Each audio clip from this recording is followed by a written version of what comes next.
محمد صلی اللہ علیہ وآلہ وسلم تمہارے مردوں میں سے کسی کے والد نہیں ہیں، لیکن اللہ کے پیغمبر اور نبیوں کی مہر یعنی سلسلہ نبوت کو ختم کر دینے والے ہیں، اور اللہ ہر چیز سے واقف ہے۔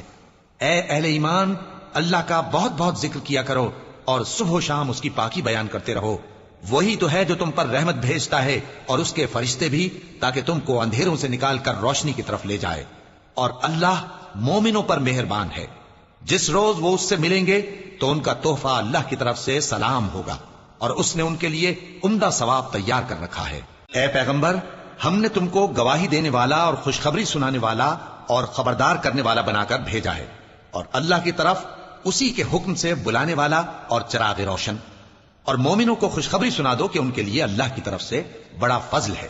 اور کافروں اور منافقوں کا کہا نہ ماننا اور نہ ان کے تکلیف دینے پر نظر کرنا، اور اللہ پر بھروسہ رکھنا، اور اللہ ہی کارساز کافی ہے۔ مومنوں، جب تم مومن عورتوں سے نکاح کر کے ان کو ہاتھ لگانے یعنی ان کے پاس جانے سے پہلے طلاق دے دو تو تم کو کچھ حق نہیں کہ ان سے عدت پوری کراؤ، بس ان کو کچھ فائدہ یعنی خرچ دے دو اور ان کو اچھی طرح سے رخصت کر دو۔